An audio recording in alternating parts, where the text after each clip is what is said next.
All right, good afternoon, everybody. Welcome here to the NCAA Men's Basketball Championship West Regional here at Crypto.com Arena. We're going to get started here in just a minute. As a courtesy to your fellow media members and team participants, a reminder to please silence your cell phones. Also, for those of you in the room here, please raise your hand. We'll have gentlemen with mics come over, and please state your name and affiliation prior to asking the question. For those of us joining on Zoom, please make sure to use the raise hand function to ask questions, and we'll get to those after we get to questions here in the room. And one final reminder, recording press conferences on cell phones or cameras is prohibited. All right, we are joined here by North Carolina student athletes, R.J. Davis and Armando Bacot. We'll go ahead and open it up for questions. We'll start right there, row 4. Ryan Hennessy, NBC 13 in Birmingham. Alabama's known for their offense, but through the past and this season, they've struggled on defense. That changed in the round of 32. What did you guys see against Grand Canyon on tape? I thought Alabama definitely did a good job just on their game plan of defending Grand Canyon's actions. I mean, obviously, the way Alabama can score the ball, I mean, for most of the part of the season, the defense doesn't even really matter in a sense because they are the number one offense in the team. I mean, in the country. RJ? I mean, I think they did a good job of kind of just playing their brand of basketball. I mean, they're known for transition threes, and they rely on threes and layups and dunks. So, but they did a good job of kind of just playing their defense, corralling the paint, being in the gaps, and kind of just turning the ball over. There's a lot of up and down, so that's what we're expecting for tomorrow's game. Again, if you have a question, raise your hand. We'll go next here in the second row. Adam Smith with Inside Carolina, guys. What's going on? Armando, I wanted to ask you about RJ and, like, his toughness. Do you feel like that's maybe an underrated part of his game for all the other things that he does?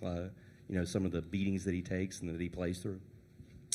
Yeah, for sure. I mean, just all year and all throughout his career, the way he's been able to go down the paint and finish at an elite level. I mean, he's probably the best finishing guard in the country, so that just speaks on his toughness right there. But also, too, what's been underrated this year, I think, about RJ is just his toughness defensively. All year, we've asked so much out of him offensively to score the ball, play make, do all these different things. But, I mean, defensively, I don't think he get enough credit for just how great he's been defensively, just on the ball, off the ball, and just taking on challenges, guarding the best players. We'll go next to the second row over here. Beth Harris, AP. Armando, the ACC got a lot of criticism this year about the quality of play, and yet there's 4 teams now at this stage of the tournament. Do you guys kind of take a bit of a chip on your shoulder at all that, the league was talked about that way and yet has now produced this? Definitely. I mean, you see it every year, I think, especially since, 2018, once, Kobe White, Zion, and all of them left. I feel like the respect for the ACC just in general kind of went down. But you look at every year in the tournament, we always got a couple of multiple teams later deep in these rounds. And I think it's a lot of stuff that goes into it. I think most ACC programs are playing a high-level non-conference schedule too, so I think that really plays a factor. And I feel like in other conferences might not be as strong, or they're kind of manipulating it in a way in some sense. And I mean, this year was definitely crazy because you look at how great NC State has been playing, how great Duke has been playing, but Clemson, too, has been great. But, I mean, you look at teams like Pitt, who's beaten 3 or 4 of those teams that I just named, and also, too, UVA, they obviously got out. But I think this year was a lot of ACC teams that were deserving that didn't get a chance to make it. And hopefully, I think everyone sees just after this year, how competitive ACC basketball is and how good the teams are. We'll go next to the fourth row. RJ, when you look at Alabama's team, you can't go far to find Mark Sears on the stat line. He's the highest scorer, going to be playing against you. What's that matchup you're looking forward to, and what do you see out of Mark Sears' game? Yeah, I mean, I think it's a really good matchup, both All-American guards, and I have a lot of respect for his game. Just the way he orchestrates the offense, he's able to get to his spots, does a good job of kind of just setting his man up, using ball screens, and he's the head of the snake. So I think it's going to be a good matchup from both sides, from my end and his end. And they put him a lot of good actions for him to be great and for him to find shots for himself, for his teammates. So I'm looking forward to it, and I think it's going to be not just a matchup game, but a whole team environment game where it's not just me versus Mark Superiors, it's UNC versus Alabama.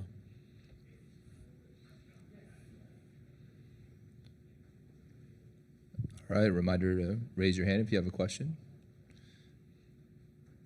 We'll go next to the back. With how big sports betting has become, how aware are you guys of that aspect to college basketball? Do you hear from fans? Are there interventions? How do you deal with that side of it that has grown so much? It's terrible. Even at the last game, I guess I didn't get enough rebounds or something, so I thought I played pretty good last game, but I looked at my DMs and I got like over 100 messages from people telling me I sucked and stuff like that because I didn't get enough rebounds. So, I mean, I think it's definitely like a little out of hand, but at the same time too, like I get the point of it too. Like if you bet a lot of money on something and you're like one pick away and somebody messes up, I understand the part of like fans being mad, but it's annoying too at times. For those on Zoom, a reminder to use the raise hand function if you want to ask a question. Any questions here in the room? All right, one final call for questions on Zoom. RJ, Armando, thank you very much. Thank you. Appreciate it.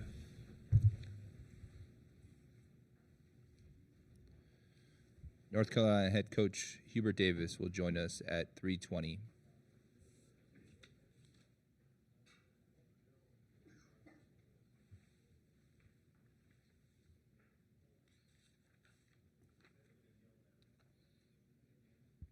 A reminder that Hammond Communications will post a recording of this press conference in the NCAA Digital Media Hub. That is at ncaa.veritone.com, and a transcript of this press conference will be provided by ASAP and will be posted shortly also in the NCAA Digital Media Hub.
I just flew down this morning. Coach. I got it. All right, we are now joined by North Carolina head coach Hubert Davis. Before we begin, just a reminder to everybody that raise your hand before asking a question, and please state your name and affiliation. For those of you joining us on Zoom, please use the raise hand function, and we'll get to your questions once we finish questions here in the room. And a final reminder, recording the press conferences on cell phones and cameras are prohibited. All right, we'll jump right into questions for Coach Davis.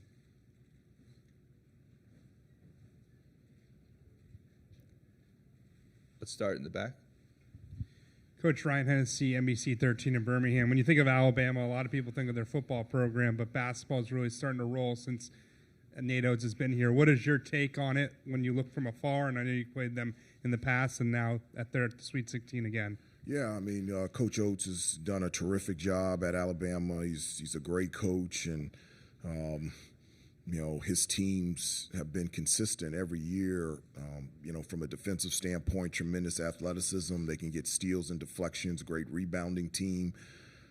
They pressure you. They try to dictate and decide how you play on the offensive end. And then from an offensive standpoint, it's straightforward and clear. They're trying to get threes, layups and dunks and free throws, and they've got the personnel to be able to do it. Great guard play.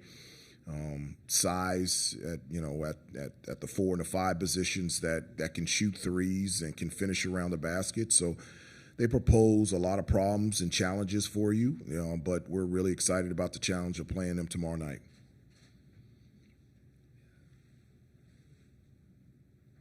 Right there, second row. Coach, what are the keys for your team to win tomorrow as you see it? Well, I mean, all year we've identified what allows us to have success, whomever we play. We've got to get after it on the defensive end, and all year consistently we've been a really good defensive team. We've got to rebound the basketball. Prior to Michigan State in our last game, we had out-rebounded our opponent 25 straight games, and so we got to get back to that. We got to dominate the boards. And then taking care of the basketball on the offensive end. And really that's two parts. One, obviously limiting turnovers, but two, our shot selection has to be good. And I've always felt that, your defense is really dictated by how you perform on the offensive end. And if you're making shots, taking good shots, getting to the free throw line and taking care of the basketball, your opponent's always going up against your set defense, and that's good news for us and bad news for whomever we play. We'll go next to Jordan over here. Hi, Jordan Mendoza, USA Today Sports. You guys are one of 4 ACC teams to make the Sweet 16, and it felt like a lot of the conference got kind of like a little disrespected or not as much attention this season, but you've seen how much success the conference has had in the tournament. And so do you guys just feel like you guys are continuing to prove that it is one of the elite basketball conferences in the country? Well, I don't think we're in a position where we have to prove anything. I've always felt like the ACC was arguably the best conference in college basketball. Reason why that I believe that is for most of my life I've been a part of this conference as a player, as an assistant coach for 9 years, and now 3 as a head coach. And just, the type of coaches and the programs and the consistency in the NCAA tournament from this conference is proof on the quality of teams and programs that we have in this conference. We'll go next over here in the third row, the end. Second row, sorry. Coach, I'm glad you mentioned you as a player because that was kind of my question. I was hoping you could go back into the time machine to 1992 and tell me what you remember from playing Alabama in the NCAA tournament. Yeah, it was in Cincinnati, Ohio, and Robert Horry and Latrell Sprewell, Hollywood Robinson, and just a really talented group, and played them in the Sweet 16, and we had to play extremely well to be able to advance to the Sweet 16, where we played Ohio State and unfortunately lost in that game. But much very the same than Alabama teams and the Alabama team that we're playing now. Just tremendous length, athleticism, talent, can score in a number of different directions, can get after you defensively. But I remember that game of playing them, and I remember the game before I wanted to play really well against Alabama because the game before I was 2 for 17 from the field, and we almost lost to Miami of Ohio. Hubert, Rod Baxley, Fayetteville Observer. You always talk about guys taking advantage of opportunities, not knowing when those opportunities come, but being able to take advantage of them. What's it like for you to see guys like Jalen Withers and Seth Trimble take advantage of the opportunities, particularly like Michigan State, like they did against them? I do. I love that, and it's great for them to have that experience or that testimony of when your number is called, being ready to play. And that's an important trait that you have to have. We talk about it a lot. There's, very few things that you really do have control over. You have control over, obviously, how you respond and how you react, your words and your ways, your actions, your attitudes, how hard you prepare. And when that number is called, your job and responsibility is not only to be ready, but to be at the best of your ability. And what a great example of that has been Jay Witt this past weekend in Charlotte, and also all of them for the entire season, but specifically this past weekend. We're not here today without the play of, Jay Witt and Seth and the impact plays that they have made on both ends of the floor. And that's one of the cool things about a team. It comes from different parts. Everybody can celebrate each other's success. And for us to be successful, everybody has to play their part. And Jay Witt and Seth are doing a terrific job at that. We'll go next, second row. Coach, Dennis Freeman, newsforusonline.com. Coach, how's it that you prepare or get your players ready for that moment, for a free throw at the last second or maybe the key jump shot? How do you coach and get your team ready for that moment? Well, they're always ready for the moment. At Carolina, there's very few programs that are at our level, and the spotlight is bright playing at North Carolina. And so in those situations, this is something that's not new to them. They've lived it throughout this entire season. To play UConn in the Garden, to play in the ACC tournament final, to play Duke at Cameron, to playing here in the Sweet 16 against Alabama in the NCAA tournament. This is something that our guys not only are used to or accustomed to, but it's a position that they want to be in. They want to be in those late game situations where not only do they have to come up with a shot or a free throw, but a rebound, a stop, a loose ball. Those are things that our guys enjoy, being in those moments, and they look forward to them. Our next question in the back. Yes, Brian Peterson with AZ Desert Swarm. I don't know how much you keep track of former players or anything like that, but are you surprised at all at how well Caleb Love has played with a new program in Arizona in the Pac-12? I don't. My concern is the University of North Carolina, and so the only thing that I have on my mind is our players, our program, our university, and that's where my focus needs to be. That being said, I'm not surprised at all that Caleb won Pac-12 Player of the Year and he had a successful season, and I'm very, very happy for him. We'll take our next question on Zoom. Steedham from the Associated Press.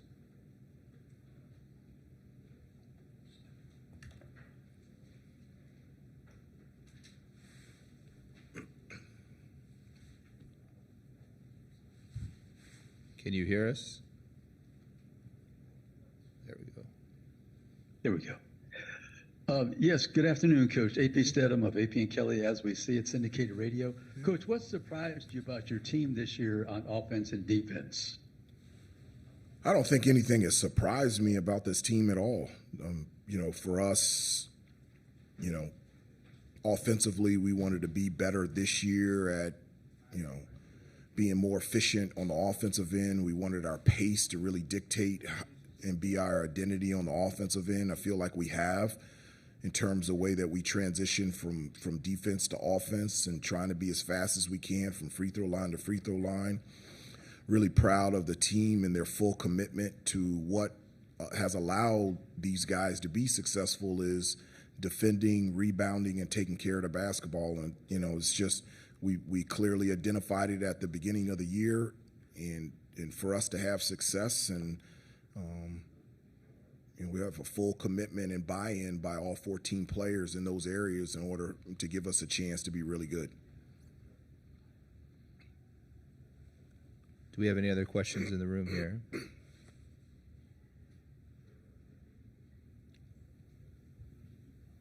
Go ahead, Rob. Hey, Hubert, Rocco Miller, Bracketeer.org. Welcome to California. Thank you. Just wondering, I tried to look it up, didn't find the answer. So, when was the last time you were part of a game, either as a coach or player, in this state? And second question is there a mantra as you enter Los Angeles trying to get 2 wins out of here? Yeah, the last time that we were here, I think it was 2015. We were playing in the Sweet 16 here against Wisconsin, and so that's the last time North Carolina was here. And Marcus Page was a junior, and now he's on staff here.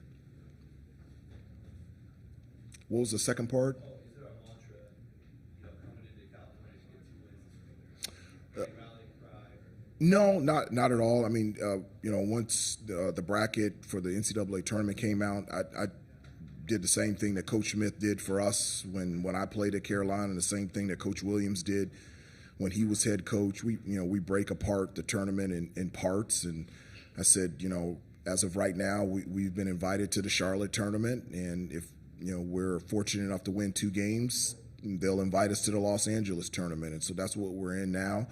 Our focus is on Alabama and winning 2 games here in the Los Angeles Invitational, and if we play as well as we want to here, then we'll get invited to the Phoenix Invitational, and so that's the way that we've always approached it, and that's the way that we've done it this year. Hi, Coach. Nikki Kay with Spectrum Networks. In speaking to your players, toughness, resilience was the words I kept hearing over and over again. Was there a moment this season that you knew this group had what it took to get to this point? Yeah, not necessarily in terms of getting to this point, but I knew that we would be a good team from the first time that these guys stepped foot on campus and they were together as a group. I've said this a number of times. The first time that this group all together stepped foot on campus, they had a burning desire and a commitment to being a team, not just on the court, off the court. I've said a number of times that, if they're going out to dinner, the whole team goes out to dinner. In our hotel, we have a meeting room. The guys don't want round tables where there's 7 chairs at each table. They want one big table where everybody can sit together. They just enjoy being together. They enjoy practicing and preparing together, and it has translated out there on the floor. So in terms of being here and what our record was, that wasn't something that I anticipated, but I knew that we had a chance to be a really good team by their commitment to wanting to be a team the first time that they got together last summer. Do we have any other questions here in the room? You can ask my youngest son a question if you want to. He says he can handle the heat. Do we have any questions on Zoom? Go ahead and use the raise hand function. No, he said he was cold-blooded. That's what he said. I said, oh, okay. Okay, Micah. We have a question on Zoom. Let me unmute you. Yes, Coach. AP Stedham of AP and Kelly, as we see it, syndicated radio. Coach, what are the challenges guarding Mark Sears, and especially as a left-hander? The challenges is he's one of the better players in the country. Very confident, gifted scorer, has the ability to score off the bounce, and when the ball's not in his hands in terms of coming off screens, can shoot threes. I know they don't shoot a lot of middies, but he's a 3-level scorer in terms of threes, pull-up jumpers, floaters, being able to get to the rim, get to the free throw line. And he also has a really good understanding of when to shoot and when to pass, and just being able to distribute to his teammates. And he's really competitive, and as I said before, a very confident player. And it will be a huge challenge for us to be able to defend him tomorrow night. All right, thanks, Coach. All right, thank you. I heard you were gifted a special Yes, ma'am. So what was it, and what does it mean to you? They gave me a soccer jersey. Who is it? The photographer for the national team? Yeah, so that meant a lot because, first of all, I didn't know they were going to be in Los Angeles, so that was a big surprise when we saw them in the hotel. But yeah, it meant a lot. It was cool.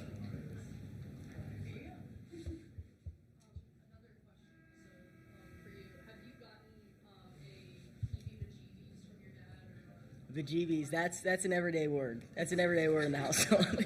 I don't think I've heard him say anything else about vajeebies. That's pretty much it. Press conference is over. we gotta get Micah a name plate. I know. Good job, Micah. All right, thanks, Jeff. Thank you. Thank you.